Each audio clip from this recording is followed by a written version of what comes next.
दिवसांपासून मनसे आणि ठाकरेंच्या पक्षाच्या युतीच्या चर्चा जोर धरतात आणि अशातच मनसे आणि ठाकरेंच्या पक्षाच्या नेत्यांच्या गाठीभेटी सुद्धा वाढल्यात। त्यामुळे चर्चांना युतीच्या चर्चांना आणखीनच बळ मिळतंय। अशातच ठाकरेंच्या पक्षाचे नेते युती संदर्भात कमालीच्या सकारात्मक प्रतिक्रिया सुद्धा देतात। मनसे ठाकरे नेत्यांच्या भेटीगाठी वाढल्या। ठाकरे बंधूंचं मनोमिलन होणार। युती करता कोण घेणार पुढाकार? हे महाराष्ट्राच्या जनतेच्या मनात आहे ते होईल। संदेश कशाला मी बातमीच देईन ना तुम्हाला।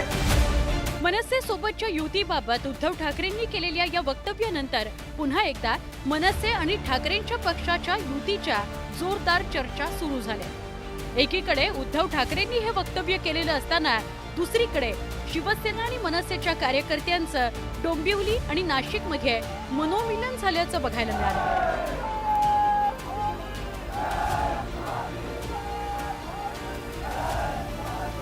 गिरगावात तर बॅनरबाजीतून ठाकरे बंधू एकत्र येण्यासाठी साथ घालण्यात आली।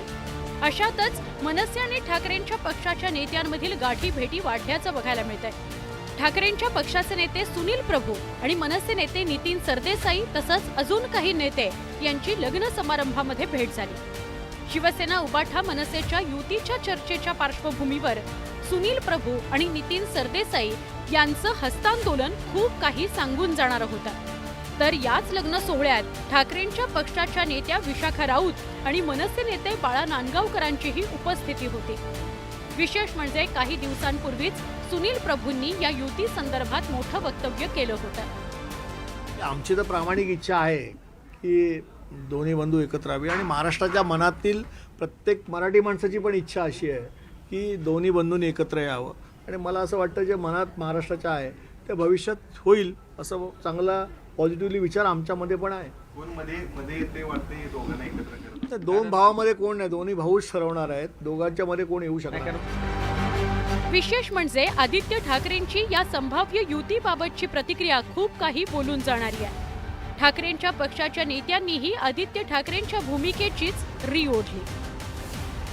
आता एवढंच आहे की कोणीतरी हाक मारली, आम्ही त्याला प्रतिसाद दिलेला आहे।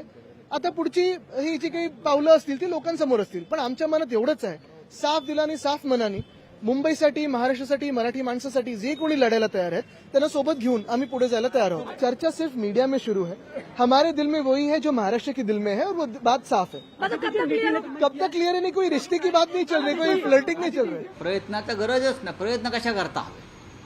आम्ही जेव्हा स्वतः सांगतो हे होईल, हे होणं गरजेचं आहे, हे ठामपणे आम्ही सांगतोय, मनापासून सांगतोय आणि भावनिकदृष्ट्या सांगतोय। आणि माननीय उद्धव ठाकरे साहेब असतील, आदित्य ठाकरे असतील, आम्ही सगळे त्यांचे सहकारी असू, हे अत्यंत भावनिकदृष्ट्या आणि सकारात्मकदृष्ट्या या विषयाशी आम्ही जोडले गेलेलो आहोत। ठाकरे बंधूंच्या या मनोमिलनाच्या चर्चांवर राजकीय प्रतिक्रियाही उमटल्या। मला पत्रकार मित्रांनो तुम्हाला सांगायचं की त्या पक्षाचे नेते ठरवतील ना, त्याच्यामध्ये जर काही त्यांचं चाललेलं असेल उद्धवजींचं आणि राजजींचं तर त्यांचं ठरवतील, त्यांचं त्या बाबतीमध्ये जाहीर करतील। शेवटी त्या पक्षाचे जे काही समर्थक असतात, पाठीराखे असतात, हितचिंतक असतात, त्यांना जे काही वाटतं ते कार्यकर्ते बोलून दाखवतात। शिवसेनेचा निर्णय आहे। शिवसेनेने जर ठरवलं की त्यांनी एकत्रित यायचं तर त्यांचं सगळ्यांचं स्वागत। या महाविकास आघाडीची ताकद वाढवण्यासाठी जे आवश्यक आहे, शक्य आहे ते करणं अभिप्रेत आहे। म्हणजे राज ठाकरेंचंही स्वागत कराल महाविकास आघाडी जर ते एकत्र आले सेना मनसे? राज ठाकरे प्रभावी वक्ते आहेत, यात काही शंका नाही आणि त्यामुळं आघाडीची ताकद वाढत असेल तर का नाही, पण मला माहीत नाही की त्यांच्या चर्चा चालू आहेत किंवा नाही। शिवतीर्थ आणि मातोश्रीच्या मनोमिलनाची हीच ती वेळ अशी अनेकांची भावना आहे। त्यामुळे चर्चेच्या या गुऱ्हाळात आता राज ठाकरे आपल्या दादूकडे जातात की थोरलेपणाच्या नात्यानं उद्धव त्यांच्या राजाला साथ घालतात की या चर्चा केवळ चर्चाच राहतात, हे पाहणं औत्सुक्याचं ठरणार आहे। Bureau report, news 18 Lokmat.